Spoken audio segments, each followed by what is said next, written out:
ಡಾಲಾಯ್ತ್ ಅವರ ಸಾರಥ್ಯದಲ್ಲಿ the Friday times news.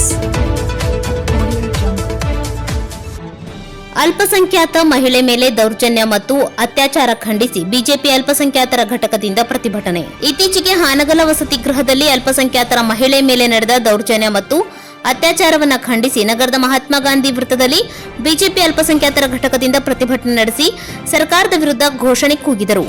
ಈ ಸಂದರ್ಭದಲ್ಲಿ ಯುವ ಮುಖಂಡ ಚಾಂದ್ಸಾಬ್ ಕೊಟ್ಟೂರ್ ಅವರು ಮಾತನಾಡಿ, ಅಲ್ಪಸಂಖ್ಯಾತರ ಮಹಿಳೆಯ ಮೇಲೆ ನಡೆದ ಅತ್ಯಾಚಾರ ಮಾಡಿದ ಆರೋಪಿಗಳಿಗೆ ಕಠಿಣ ಶಿಕ್ಷೆ ಆಗಬೇಕು. ಇಂತಹ ಕೃತ್ಯಗಳು ಮುಂದುವರೆದರೆ ಬಿಜೆಪಿ ಘಟಕ ಸುಮ್ಮನಿರುವುದಿಲ್ಲ. ಈ ಕುರಿತು ಮುಖ್ಯಮಂತ್ರಿ, ಗೃಹ ಮಂತ್ರಿ ಹಾಗೂ ಸ್ಥಳೀಯ ನಾಯಕರು ಬೇರೆ ಬೇರೆ ಹೇಳಿಕೆಗಳನ್ನು ನೀಡುತ್ತಿದ್ದಾರೆ. ಸರ್ಕಾರದ ನಿಲುವನ್ನ ನೋಡಿದರೆ ಪ್ರಕರಣವನ್ನ ಮುಚ್ಚಿ ಹಾಕುವ ಯೋಜನೆ ರೂಪಿಸಿದಂತಾಗಿದೆ. ಸಂತ್ರಸ್ತೆಗೆ ನ್ಯಾಯ ಸಿಗಬೇಕು, ಇಲ್ಲದಿದ್ದರೆ ಮುಂದಿನ ದಿನಗಳಲ್ಲಿ ಉಗ್ರ ಪ್ರತಿಭಟನೆ ಮಾಡಲಾಗುವುದು ಎಂದು ಹೇಳಿದರು.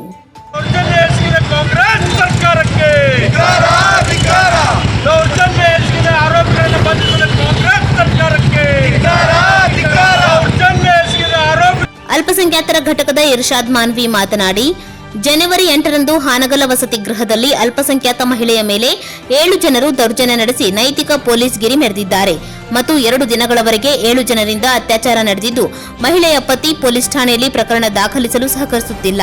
ಇದರಿಂದ ಕಾಣದ ಕೈಗಳು ಕೆಲಸ ಮಾಡುತ್ತಿವೆ. ಮಹಿಳೆಗೆ ನ್ಯಾಯ ಸಿಗಬೇಕು, ಆರೋಪಿಗಳಿಗೆ ಕಠಿಣ ಶಿಕ್ಷೆ ಆಗಬೇಕು ಎಂದು ಹೇಳಿದರು.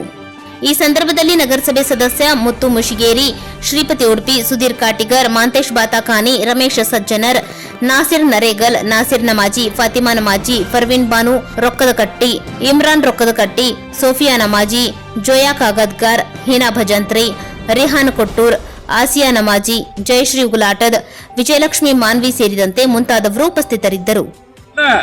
ಒಂದು ಮಹಿಳೆ ಅಲ್ಪಸಂಖ್ಯಾತರ ಹೆಣ್ಮಗಳನ್ನ ತಾವು ರಕ್ಷಿಸುವ ನೆಪದಲ್ಲಿ ಹೋಗಿ ಅವಳ ಜೊತೆ 7 ಮಂದಿಯನ್ನು ಆ ಘಟನೆ ಮಾಡಿದ್ದಾರೆ. ಆ ಘಟನೆಗೆ ನಾವು ಖಂಡಿಸ್ತೀವಿ. ಆ ಘಟನೆ ಮರುಕಳಿಸದೆ ಗೃಹ ಮಂತ್ರಿಗಳು ಇದ್ದ ತಕ್ಷಣ ಅದರಲ್ಲಿ ತೊಡಗಿದ್ದ 7 ಜನರನ್ನು ತಕ್ಷಣ ಬಂಧಿಸಿ ಅವ್ರನ್ನ ನ್ಯಾಯಾಂಗ ತನಿಖೆಯಲ್ಲಿ ಒಪ್ಪಿಸಬೇಕು ಹಾಗೂ ಅವ್ರಿಗೆ ಶಿಕ್ಷೆ ಆಗುವಂಥ ಕೆಲಸ ಮಾಡಬೇಕು. ಇದು ನಮ್ಮ ಭಾರತೀಯ ಜನತಾ ಪಕ್ಷದ ಒಂದು ನಿರ್ಧಾರ.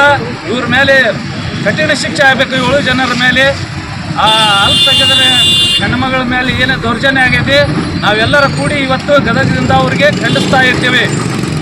The Friday times news, Gadag.